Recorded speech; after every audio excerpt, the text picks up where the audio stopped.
Qu'est-ce que c'est des besoins? On parle de besoins, on parle d'aspiration, on parle d'enjeux, on parle de priorité. C'est tout ce qui est important pour nous, tout ce qui nous anime, tout ce qui est vivant chez nous.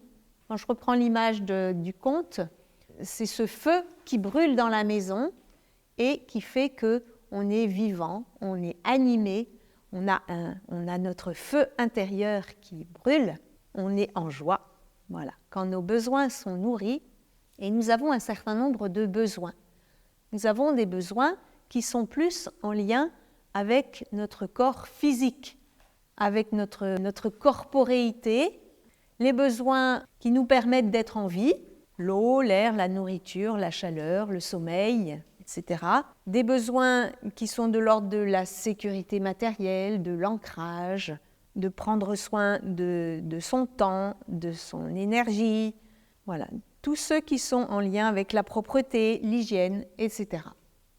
Et puis, il y a les besoins qui sont en lien avec nos émotions. Et là, nous en avons beaucoup. Les besoins de la sensibilité, les besoins qui sont en lien avec ce que nous vivons dans nos relations aux autres. Donc, tous les besoins de douceur, d'amitié, de tendresse, de reconnaissance, de respect, de soutien, d'écoute, etc. Et puis, nous avons les besoins du mental et de notre volonté.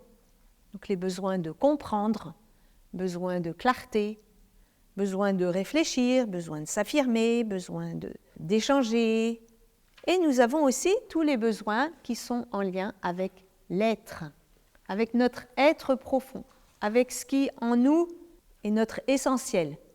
Donc ça peut être les besoins de paix, d'harmonie, d'identité, qui suis-je, d'estime de soi, de se sentir exister, les besoins de voir le sens de ce que je fais, les besoins d'être dans l'acceptation, dans le lâcher-prise, besoin de transmettre. Voilà. Et tous ces besoins, nous les avons en commun avec tous les êtres vivants, tous les êtres humains. Certains, nous les avons en lien avec les animaux, d'autres en lien avec les plantes. Ce qui fait que quand nous parlons de besoins aux autres, eh bien, ils savent de quoi ça parle, parce que ça fait écho, ça résonne en eux, parce qu'eux aussi connaissent ces besoins-là.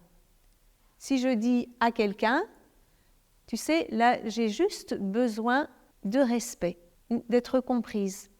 L'autre, il connaît ça, parce qu'il le vit aussi. Et du coup, ça peut faire écho, ça peut résonner en lui, et ça, c'est quelque chose qu'il peut entendre. Alors que si je lui dis un jugement, ou un demi-sentiment, eh bien, ça va faire que derrière, là, dans le reptilien, ça ferme, ça braque, et la communication ne peut pas